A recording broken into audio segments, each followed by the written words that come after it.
শুনিয়ে, মানুষের মন হরণ করে, রূপ যৌবনের খেলা দেখিয়ে অর্থ উপার্জন তোমার দ্বারা আর হবে না। কৃষ্ণ নামের মধু তোমার হৃদয়ে প্রবেশ করেছে লক্ষ হীরা, তাই তুমি ওই পাপের রাজ্য ত্যাগ করে এই কৃষ্ণ নামের মধ্যে আত্মসমর্পণ করো। এতদিন যে তোমার পাপের সম্পত্তি অর্জন করেছো, ওই সম্পত্তি দরিদ্র ব্রাহ্মণ বৈষ্ণবদের মধ্যে বিতরণ করে দাও, দিয়ে ত্যাগের জীবন অবলম্বন করো।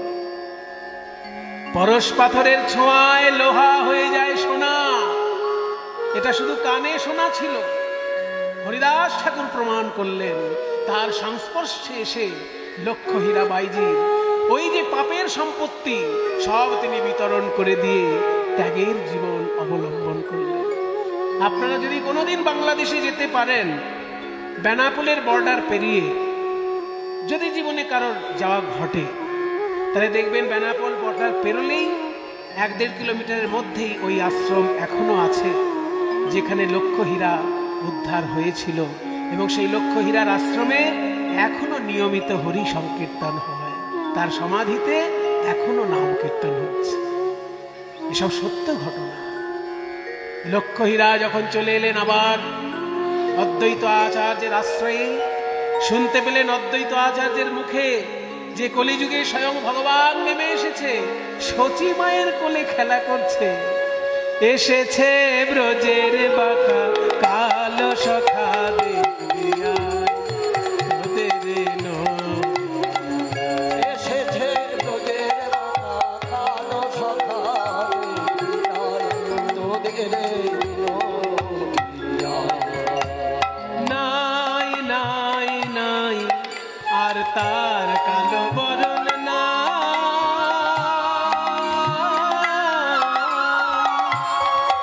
এবার রায় অঙ্গে সঙ্গ দিয়ে গৌর হলো তার, নাই নাই নাই তার কালো বরণ নাই। এবার রায় অঙ্গে সঙ্গ দিয়ে গৌর হলো তার, সেই ব্রজের প্রেমের খেলা, সেই ব্রজের ভাবের খেলা, সেই ব্রজের রসের খেলা খেলতে এসেছে হেথায়, এসেছে ব্রজের কালো সখা দেখবি আয়, তোদের এসেছে ব্রজের কালো সখা দেখবি আয়, তোদের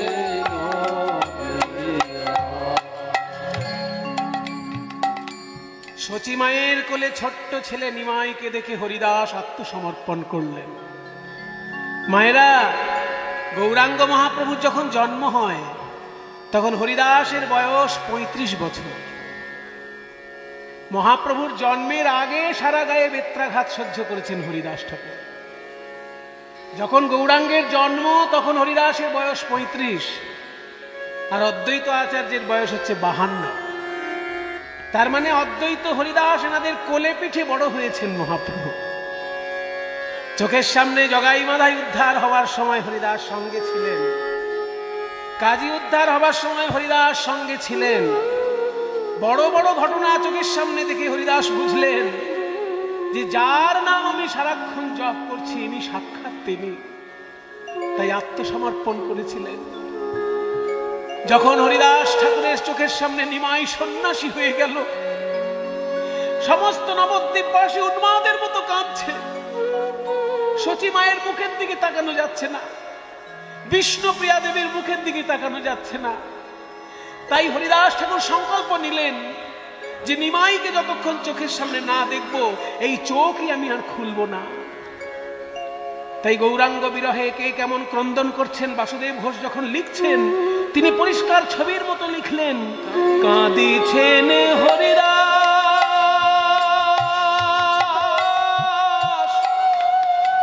দুই আখি মুদিয়া,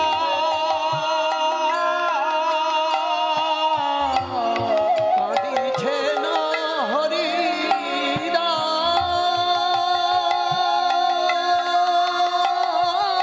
বলে আমি আখি তো আর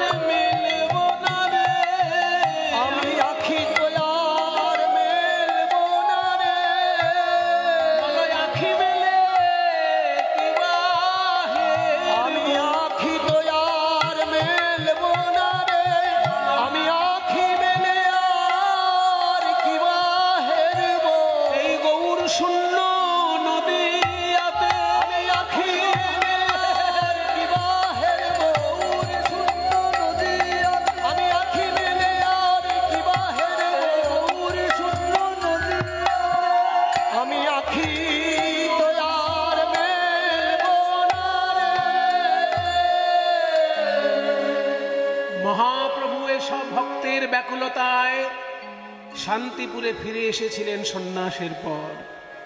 ওই শান্তিপুরে হরিদাস ঠাকুর গেলেন, গৌরহরির চাঁদ বদন দেখলেন, তবে আঁখি খুললেন।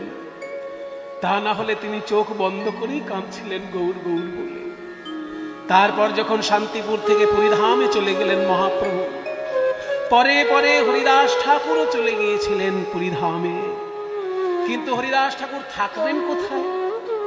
হরিদাস ঠাকুর কোনো মঠে মন্দিরে থাকতে ভালোবাসতেন না, কারণ মঠে মন্দিরে থাকতে গেলেই মঠে মন্দিরের কিছু সেবা না করলে মঠে মন্দিরের প্রতি অন্যায় করা হয়। কিন্তু আমি যে 3 লক্ষ নাম জপ করব, তার মধ্যে তো আমি অন্য কোনো সেবা করার সুযোগই পাবো না।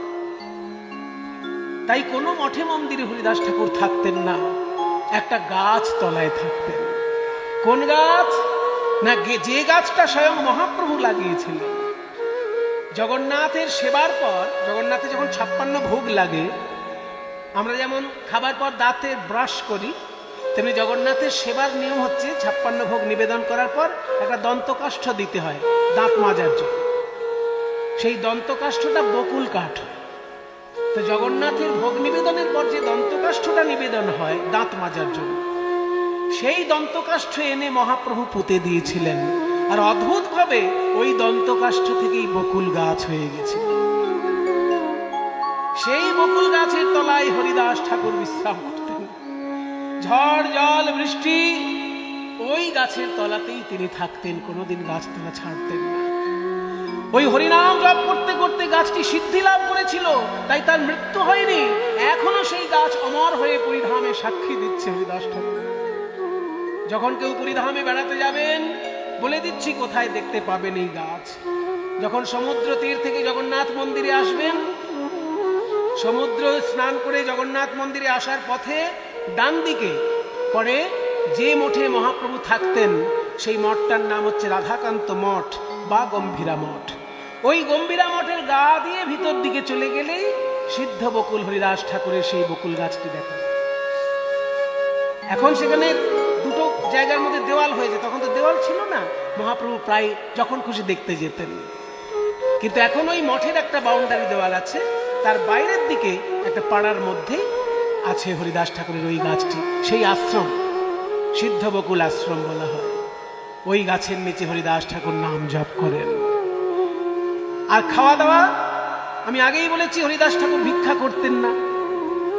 যেহেতু তিনি ভিক্ষা করতেন না, তাই মহাপ্রভু নিয়ম করেছিলেন যে মহাপ্রভুর খাওয়া সেবার জন্য জগন্নাথের মন্দির থেকে একটা ভোগ আসত। রাজা ব্যবস্থা করে দিয়েছিলেন যে চৈতন্যদেব যতদিন থাকবেন পুরীতে, ওনার ভোগ জগন্নাথের মন্দির থেকে যাবে। তাই জগন্নাথের মন্দির থেকে চৈতন্যদেবের যে ভোগটা আসত, সেই ভোগ চৈতন্যদেব গ্রহণ করার পর বাকি অংশ প্রসাদ হিসেবে হরিদাসের কাছে পাঠান। আর সেই প্রসাদটা মাথায় করে বয়ে নিয়ে যেত গোবিন্দ বলে একজন সেবক। এই গোবিন্দ প্রথম দিকে ঈশ্বরপুরীর সাধনা করেছেন এবং পরবর্তীকালে ঈশ্বরপুরীর আদেশে চৈতন্যদেবের সেবা করেছেন। কি সৌভাগ্য! ভগবানেরও সেবা করেছেন, ভগবানের গুরুদেবেরও সেবা করেছেন। এই গোবিন্দ ঈশ্বরপুরীর সেবা করে জীবন কাটিয়েছেন। যখন ঈশ্বরপুরী দেহত্যাগ করলেন, তখন বললেন যে আমার ইচ্ছা ছিল নিমাইকে সেবা করার, কিন্তু নিমাই তো আমার শিষ্য হয়ে গেছে, তাকে সেবা করা আমার দ্বারা হলো না। তাই তুই তোর বাকি জীবনটা নিমাইয়ের সেবা করবি, তাহলেই আমার সেবা করা হবে। তাই ঈশ্বরপুরীর শিষ্য অর্থাৎ চৈতন্যদেবের গুরু ভাই, মহাপ্রভু কিন্তু গুরু ভাই, তিনি ঈশ্বরপুরীর শিষ্য, ঈশ্বরপুরীর সেবা করে জীবন কাটিয়েছেন, আর বাকি জীবনটা মহাপ্রভুর সেবা করে কাটিয়েছেন। তাই মহাপ্রভুর প্রসাদ হরিদাসের জন্য নিয়ে যায় গোবিন্দ। প্রতিদিনই মনের আনন্দে যায়, মনের আনন্দে আসে। কিন্তু একদিনকে গিয়ে অবাক হয়ে গেল গোবিন্দ। জীবনে হরিদাস ঠাকুরকে শুয়ে শুয়ে নাম জপ করতে দেখেনি, আর সেদিন দেখে শুয়ে শুয়ে নাম জপ করছে। একদিন গোবিন্দ মহাপ্রসাদ লইয়া, একদিন গোবিন্দ মহাপ্রসাদ লইয়া হরিদাসে দিতে গেলা আনন্দিত হইয়া, হরিদাসে দিতে গেলা আনন্দিত হইয়া। দেখে হরিদাস ঠাকুর করেছে শয়ন, দেখে হরিদাস ঠাকুর করেছে শয়ন। মন্দ মন্দ করিতেছে সংখ্যা সংকীর্তন। মন্দ মন্দ করিতেছে সংখ্যা সংকীর্তন। এখানে মন্দ মন্দ মানে ধীরে ধীরে। আমরা বাঙালিরা মন্দ মানে খারাপ বলি, কিন্তু খারাপ নয়, কেন ধীরে ধীরে। মন্দ মন্দ ধীরে ধীরে। এ কি হরিদাস, তোমাকে তো কোনোদিন আমি শুয়ে নাম জপ করতে দেখিনি। যখনই আসি দেখি বসে নাম জপ করছে, আজকে শুয়ে আছো কেন? গোবিন্দ কয় উঠো আসি করহ ভোজন। গোবিন্দ কয় উঠো আসি করহ ভোজন। হরিদাস কহে আজি করিব লঙ্ঘন। হরিদাস কহে আজি করিব লঙ্ঘন। আজ আমি উপোস দেব। আজ আমি উপোস দেব। কেন উপোস কেন করবে আজকে? মহাপ্রভুর ভোগ নিয়ে এসছি তোমার কাছে, ভোগ ফিরিয়ে দেবে? সংখ্যা কীর্তন করে নাই কেমনে খাইব। সংখ্যা কীর্তন করে নাই কেমনে খাইব। মহাপ্রভুর দেওয়া প্রসাদ কেমনে ফিরাইব। আমার মহাপ্রভুর দেওয়া প্রসাদ কেমনে ফিরাইব। আমার চৈতন্যদেব সাক্ষাৎ ভগবান শ্রীকৃষ্ণ, যিনি জগন্নাথ, তিনিই কৃষ্ণ, তিনিই গৌর। বাসুদেব ঘোষ কহে জোর করি হাত, যেই গৌর সেই কৃষ্ণ সেই জগন্নাথ। তিনি আজকে ভোগ পাঠিয়েছেন, প্রতিদিনই আমি তার ভোগ পাই, কিন্তু আজকে আমি ফিরিয়ে দিতে বাধ্য, কারণ আমার নাম জপ শেষ হয়নি। প্রতিদিন আমার সকাল সকাল নাম জপ শেষ হয়ে যায়, প্রসাদটা পেয়ে আবার নাম জপে বসে যায়, কিন্তু আজকে আমার আগের নাম জপটা শেষ হয়নি। দেখো হরিদাস, আমার তো কিছু বলার নেই, আমি হচ্ছি আজ্ঞাবহ দাস। ঈশ্বর পরিপাদ কৃপা করে আমার সেবা গ্রহণ করেছেন, আর তার আদেশে আমি এখন নিমাইয়ের সেবা করছি। নিমাইয়ের আদেশে আবার তোমার জন্য তার ভোগ এনে বয়ে দিচ্ছি। এই তো আমার পরম সৌভাগ্য, কিন্তু তুমি যদি না পাও আমার মনে খুব কষ্ট হবে, কারণ নিমাইয়ের ভোগ আবার জগন্নাথের প্রসাদ, নিমাইয়ের ভোগ মহামহাপ্রসাদ। ঠিকই তো, কি করি বলুন তো? একটা কাজ করো, তোমার পেট ভরে খাওয়া হলো না, অথচ প্রসাদকে সম্মান জানানো হলো, তুমি এক টুকরো প্রসাদ নিয়ে মুখে দাও। আচ্ছা বেশ, সেটাই করা হোক। এত বলি মহাপ্রসাদ করিল বন্দন। বন্দনা। এত বলি মহাপ্রসাদ করিল বন্দন। এক রঞ্চ লইয়া তার করিল ভক্ষণ। এক রঞ্চ লইয়া তার করিল ভক্ষণ। মহাপ্রসাদকে প্রণাম করে বন্দনা করে একটুখানি অংশ তুলে নিয়ে মুখে দিলেন, যাতে হলো কি পেট ভরে খাওয়া হলো না, কিন্তু প্রসাদকে অসম্মানও করা হলো না। কিন্তু এই কথা চাপা থাকলো না। গোবিন্দ গিয়ে গৌরহরিকে বলে দিলেন, হে গৌরহরি, যে হরিদাসকে আমি কোনোদিন শুতে দেখিনি, যখনই যাই দেখি বসে নাম জপ করে, সেই হরিদাসকে আজকে দেখলাম শুয়ে শুয়ে নাম জপ করছে, আর নাম জপের গতিটাও ধীর হয়ে এসেছে। এই কথা শোনার সঙ্গে সঙ্গে মহাপ্রভু বিলম্ব না করে ছুটে চললেন, হরিদাস তোমার কি হয়েছে? শরীর খারাপ? না প্রভু, শরীর খারাপ নয়, তাহলে এরকম কেন করছো? তুমি নাকি প্রসাদ পেট ভরে পাওনি শুনলাম। তোমার তো নিয়মের বেশি প্রসাদ পাও না, 24 ঘন্টার মধ্যে একবার প্রসাদ পাও, আর সেটা যদি কম হয়ে যায় তোমার শরীর তো দুর্বল হয়ে যাবে, নাম জপ করবে কি করে? গৌরহরি, আসলে আমার অসুস্থতা শরীরে নেই, আমার অসুস্থতা আছে মনে আর বুদ্ধিতে। হ্যাঁ, মনের অসুখ। সর্বস্ব ত্যাগ করে কৃষ্ণ নাম করছো, তুমিও যদি বলো মনে অসুখ, তাহলে যেসব সংসারী লোকেরা সারাক্ষণ মনের অসুখে ভুগছে তারা কি বলবে? হে গৌরহরি, সংসারী লোকেদের মনের অসুখ হয় বিষয় চিন্তা করে। হয় তারা ছেলে মেয়ে নিয়ে চিন্তা করছে, নয় তারা বাড়ি গাড়ি নিয়ে চিন্তা করছে, নয় জায়গা জমি নিয়ে চিন্তা করছে, বিষয় আশয় নিয়ে তারা মত্ত। আমার তো ওইসব চিন্তা নয়, আমার চিন্তা শুধু তোমাকে নিয়ে। একটা চিন্তা আমাকে কুরে কুরে খাচ্ছে, নিমাই। এক চিন্তা হয় মোর বহুদিন হইতে, এক চিন্তা হয় মোর বহুদিন হইতে। লীলা সম্বরিবে তুমি লহে মোর চিতে, লীলা সম্বরিবে তুমি লয় মোর চিতে।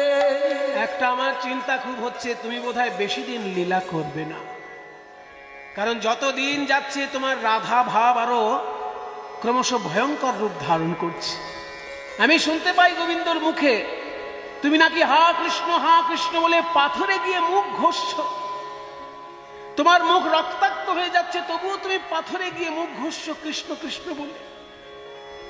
এইরকম যদি তোমার রাধা ভাব চলতে থাকে তাহলে তো তোমার এই শরীর বোধহয় বেশি দিন চলবে না। নিমাই, আমার চোখের সামনে যদি তোমার কিছু হয়ে যায়, সেই দৃশ্য তো আমার দ্বারা দেখা সম্ভব নয়। তোমার অন্তিম লীলা বলে যদি কোনো লীলা থাকে, তোমার দুটি পায়ে ধরি ওই লীলা যেন আমাকে দেখতে না হয়। সেই লীলা প্রভু মোরে কভু না দেখাইবা।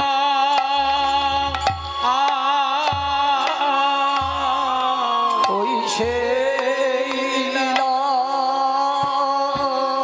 প্রভু রে কভু না দেখাইবা।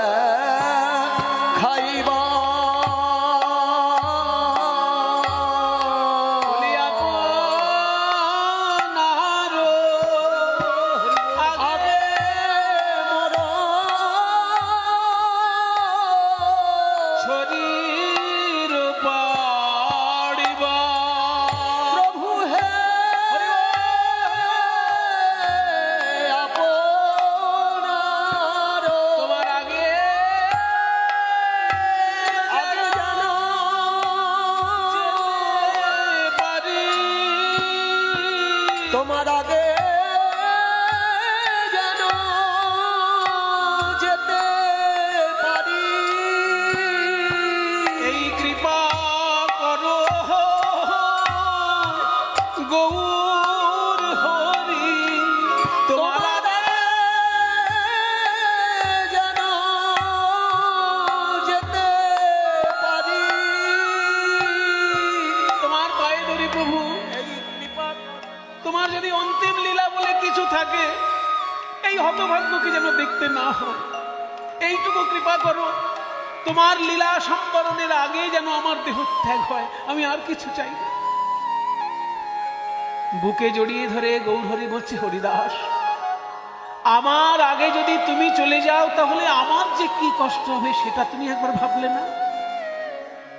তুমি তো জানো প্রতিদিন জগন্নাথ দর্শন করার পরেই তোমার কাছে এসে আমি একবার দাঁড়াই, তারপর ঘরে যাই। কেন দাঁড়াই জানো? যখন কেউ সেজে গুজে আয়নার সামনে দাঁড়ায়, সে দেখে যে আমি দেখতে কতটা সুন্দর হলাম। তেমনি জগন্নাথ থেকে এসে আমি তোমার সামনে দাঁড়াই, তোমাকে আয়না মনে করি আর ভাবি তোমার মতো আমি ভক্ত হতে পারলাম কিনা। ভক্ত হওয়ার জন্য আমার এই যুগে নেমে আসা, তাই তোমার সামনে দাঁড়িয়ে একবার দেখি আমি তোমার মতো কতদূর ভক্ত হতে পারলাম। আর তুমি যদি আমার সামনে চলে যাও, আমি কি করে লীলা করব হরিদাস? গৌরহরি বলছে, হরিদাস, ওই ছেলে ভুলোনো কথায় আমি আর ভুলছি না। তুমি আজ অব্দি আমাকে যত বড় বড় সম্মান দিয়েছো, এই সম্মান আর কে পেয়েছে বলো? হীন জাতিতে জন্ম মোর অধম পামর, কিন্তু তুমি আমায় মাথায় করে রেখেছো। অদ্বৈত আচার্যের যখন মায়ের শ্রাদ্ধ হলো, ওই ব্রাহ্মণ সমাজের মধ্যে তুমি আমাকে বললে, তুমি একবার এই উনুনে এসে ফু দাও হরিনাম করে, লোকে দেখুক যে আগুন জ্বলে যাচ্ছে হরিনামে। অদ্বৈতের মায়ের শ্রাদ্ধে আমি গিয়ে হরে কৃষ্ণ নাম বলে ফু দিলাম, যেই আগুন জ্বলে উঠলো, ব্রাহ্মণ সমাজ অবাক হয়ে গেল যে আমরা শুনেছি বৈদিক মন্ত্র উচ্চারণ করে আগের দিনে ফু দিলে নাকি আগুন জ্বলতো, সেটা চোখে কোনোদিন দেখিনি। আজকে চোখে দেখলাম হরিদাস হরিনাম করে ফু দিয়েছে আর তাতে আগুন জ্বলেছে। সেদিন থেকে নবদ্বীপের ব্রাহ্মণ সমাজ আমাকে প্রণাম করে কথা বলতো, আমাকে দ্বিজ হরিদাস বলে তারা সম্মান দিয়েছে, ব্রহ্ম হরিদাস বলে সম্মান দিয়েছে। আর আমার কি চাই? অনেক না চাইলে মোরে করুণা করিয়া, অনেক না চাইলে মোরে করুণা করিয়া, ব্রাহ্মণের শ্রাদ্ধ পাত্র খাইনু ম্লেচ্ছ হইয়া, ব্রাহ্মণের শ্রাদ্ধ পাত্র খাইনু ম্লেচ্ছ হইয়া, ব্রাহ্মণের শ্রাদ্ধ পাত্র খাইনু ম্লেচ্ছ হইয়া। মানে শ্রাদ্ধের প্রথম যে অর্ঘ্যটা সেটা ব্রাহ্মণকে দেওয়া হয়, ব্রাহ্মণ খেলে পরে মনে করা হয় যে শ্রাদ্ধটা ঠিক ঠিক হলো। আর সেই পাত্র তুমি আমাকে নিবেদন করেছিলে ব্রাহ্মণের সম্মান আমাকে দেবার জন্য। এর থেকে বড় সম্মান আর কি হয়? আর আমি কিছু চাই না গৌরহরি, আমি শুধু এইটুকুই চাই যেন তোমার আগে যেতে পারি। এই কাকুতি মিনতি শুনে মহাপ্রভু তখন বললেন, হরিদাস তুমি আমার থেকে বয়সে বড়, তুমি আমার থেকে সম্মানে বড়, তুমি বড় ভক্ত, তুমি যা চাইবে শ্রীকৃষ্ণ তাই ইচ্ছা পূরণ করবেন। মানে প্রকান্তরে বলে দিলেন যে তুমি যেটা চাইছো তোমার ইচ্ছা পূর্ণ হবে। গৌর সুন্দর বললেন, আমি তো শ্রীকৃষ্ণকে কোনোদিন চোখে দেখিনি, তবে তোমাকে সবাই শ্রীকৃষ্ণ বলে, তোমাকে দেখেছি মানেই আমার কৃষ্ণ দর্শন হয়েছে। তুমি মুখে যা বলেছ সেটাই আমার কাছে সব পাওয়া। তবে নিমাই, আমার আরো কিছু চাওয়ার আছে। ওই যে বড় দাতা যদি সামনে থাকে, মনে হয় না এটা চেয়ে নি, ওটা চেয়ে নি, সেটা চেয়ে নি। তো তুমি তো দাতা শিরোমণি, আমার আরো কিছু চাওয়ার আছে। বলো হরিদাস। আমার যখন মৃত্যু হবে তখন যেন কোনো রকমের কষ্ট না হয়। তিনটে জিনিস আমি চাইবো তোমার কাছে নিমাই, তিনটে জিনিস আমি চাইব। আমি নয়নে দেখিব তোমার ও চাঁদ বদন,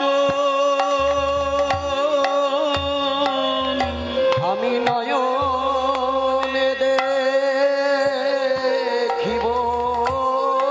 তোমার ও চাঁদ বদন, ও চাঁদ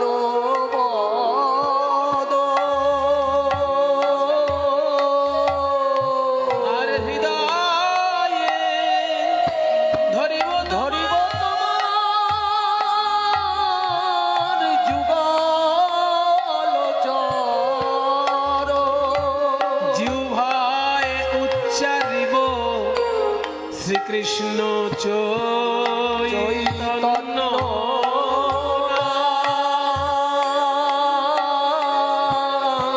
এই মতো মোর ইচ্ছা ছাড়িব পরা, আমার প্রাণ যেন যায় চলে, আমার প্রাণ যেন যায় মুখে শ্রীকৃষ্ণ চৈতন্য বলে, প্রাণ যেন যায় চলে শ্রীকৃষ্ণ চৈতন্য বলে, প্রাণ যেন যায় চোখে কৃষ্ণ চৈতন্য বলে, প্রাণ যেন যায় চোখে শ্রীকৃষ্ণ চৈতন্য বলে, প্রাণ যেন যায় চোখে শ্রীকৃষ্ণ চৈতন্য বলে, প্রাণ যেন যায় চোখে শ্রীকৃষ্ণ চৈতন্য বলে, প্রাণ যেন যায় চলে বলি এই মতো মোর ইচ্ছা ছাড়িব পরা। আমার শেষ ইচ্ছা মাত্র তিনটে। আমার দুটি চোখ ভরে যেন তোমার বদন দর্শন করতে পারি, আমার বুকের উপর যেন তোমার দুটি চরণ থাকে, আর আমার মুখে তোমার নাম বলতে বলতে যেন শেষ নিঃশ্বাস ত্যাগ করে। এই বলে যখনই প্রণাম করেছেন হরিদাস, তারপর মাথা তুলে দেখে নিমাই আর সামনে দাঁড়িয়ে নেই। গৌরসুন্দর চলে গেছেন, কারণ এর পরে যদি হরিদাস আর কিছু চায় তাহলে আর দেওয়া সম্ভব নয়। তাই মহাপ্রভু চলে গেছেন নিজের ঘরে। পরের দিন সকাল সকাল মহাপ্রভু এসেছেন। হরিদাস, তোমার সিদ্ধান্ত কিছু পাল্টালে? আরো কিছুদিন পরে যদি তোমার এই ঘটনাটা ঘটে তাহলে আমি একটু তোমাকে দেখে শান্তি পাই। হরিদাস বলছে, গৌর হরি, ভগবান সিদ্ধান্ত বারবার পাল্টাতে পারে, কিন্তু ভক্ত বারবার সিদ্ধান্ত পাল্টায় না। ভক্তের সিদ্ধান্ত একদম একরকম থাকে, আগা গোড়া একরকম। জানেন তো সেই মহাভারতের যুদ্ধে শ্রীকৃষ্ণ বলেছিল আমি অস্ত্র ধরবো না, আর ভীষ্ম বলেছিল আমি অস্ত্র তোমাকে ধরিয়ে ছাড়বো, শ্রীকৃষ্ণ বলেছিল অস্ত্র ধরবো না, আর ভীষ্ম বলেছে অস্ত্র ধরাবো আমি তোমাকে।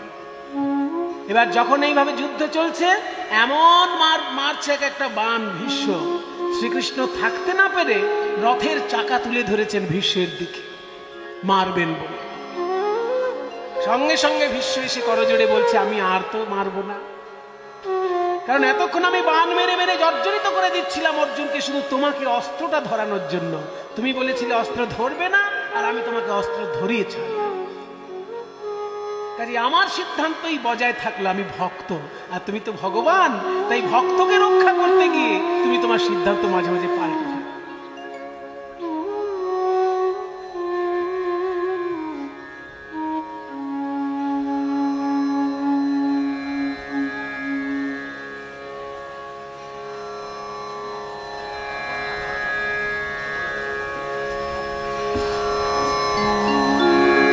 জয় নিতাই। আপনাদেরই গ্রামের পরম আত্মীয় এই জামাই না, শ্রীকৃষ্ণ মণ্ডল, এই যে কৃষ্ণ মণ্ডল, এই যে ভাইটি আমাদের রয়েছে হাত জোড় করে, ওর ইচ্ছা ওই গ্রামের জামাই এবং আপনাদের সকলের কাছে আশীর্বাদ প্রার্থী। ও দিল্লি থেকে কিন্তু গাড়ি নিয়ে এসেছে এই উৎসবে যোগদান করার জন্য। এতটা ভালোবাসা, এই উৎসবে যোগদান করার জন্য দিল্লি থেকে গাড়ি নিয়ে এসেছে, নিজে চালিয়েছে, সঙ্গে ড্রাইভার নিয়ে গাড়ি করে এসেছে দিল্লি থেকে। এবং এই উৎসবের জন্য 11,000 টাকা ও দান করছে কমিটিকে। এবং এটাও বলল আমার ইচ্ছা যে প্রতি বছরই আমি 11,000 টাকা করে এই কীর্তন উৎসবে দান করব। সবাই মিলে একবার হরি বল বলে ওনাকে আশীর্বাদ করুন। সবাই মিলে একবার নিতাই গৌর প্রেমানন্দে হরি বল। ওর সর্বাঙ্গীন মঙ্গল কামনা করে, ওর পারিবারিক সর্বাঙ্গীন কুশল কামনা করে সবাই মিলে আপনারা হরিধ্বনি দিয়েছেন। আপনাদের আশীর্বাদ ওর মাথার উপর ঝরে পড়ুক এই প্রার্থনা করি।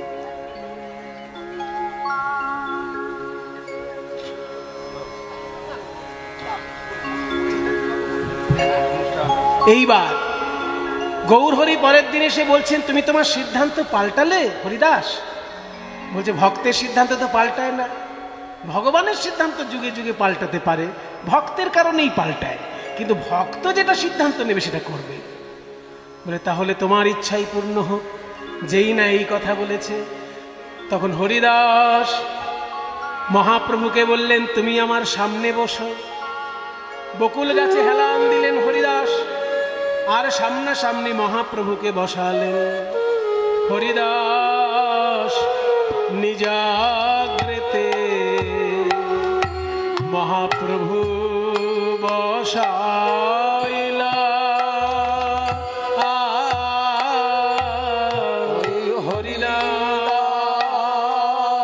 হরিদাস নিজাগ্রেতে মহাপ্রভু বসাইলা।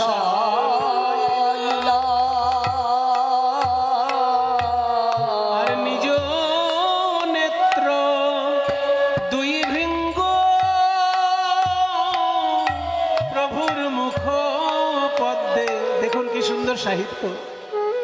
আমি যেখান থেকে গানগুলো গাইছি সেই শাস্ত্র বইটির নাম হচ্ছে চৈতন্য চরিতামৃত। কৃষ্ণদাস কবিরাজ মহাশয় লিখেছেন হরিদাস নিজাগ্রেতে প্রভু বসাইলা, মানে সামনে মহাপ্রভুকে বসালেন। নিজ নেত্র দুই ভৃঙ্গ প্রভুর মুখপদ্মে দিলা, মানে দুটো চোখের মণি যেন কালো ভ্রমর। আর বলছে ওরে আমার নয়ন মণি, তুই ভ্রমরের মতো গিয়ে ওই মুখ কমলে বস। তুই যেমন পদ্ম ফুলে মধু পান করিস, ভ্রমর তো পদ্ম ফুল থেকে মধু খেয়ে আনন্দ পায়, গৌরাঙ্গের ওই মুখ কমলের মধু প্রাণ ভরে পান করে নে ওরে আমার নয়ন ভ্রমর। পান করে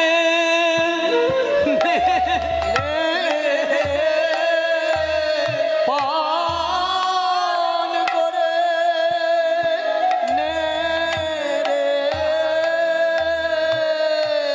বলি এবারকার মতো আশ মিটায়ে মধুপান করে নে রে।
মায়েরা, ভক্তগণ, একবার শুধু চোখ বন্ধ করে চিন্তা করুন দৃশ্যটি। এই লীলা চিন্তা করলেও মন্দ। হরিদাস ঠাকুর বকুল গাছে হেলান দিয়েছেন আধ শোয়া অবস্থায়, আর কোমরের কাছে পাশে মহাপ্রভু বসে আছেন। মহাপ্রভুর মুখের দিকে হরিদাসের নয়ন, আর মহাপ্রভুর দুটি চরণ এনে বুকের উপর চেপে ধরল হরিদাস।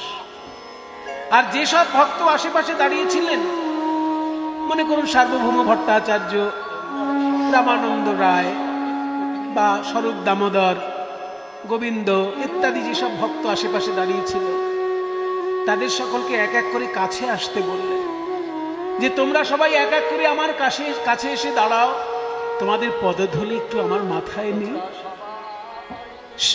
সহৃদয়ে আনি ধরিল প্রভুর চরণ, সর্বভক্ত পদধূলি করে মস্তক ভূষণ। হরিদাস করে সর্বভক্ত পদধূলি মস্তক ভূষণ। বলে তোমরা সবাই মিলে কৃপা করো, সবাই মিলে মাইকে আওয়াজ হচ্ছে, কৃপা করো যেন প্রাণ গৌর বলে মরতে পারি।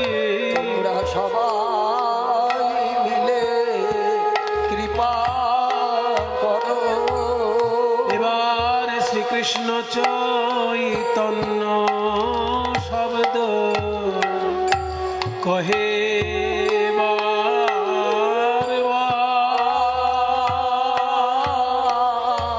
মহাপ্রভু প্রভু মুখ মাধুরী পিয়ে নেত্রে জলধার।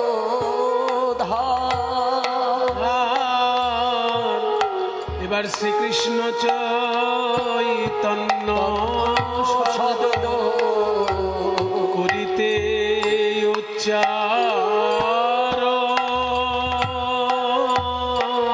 হরি নামের সহিতে প্রাণ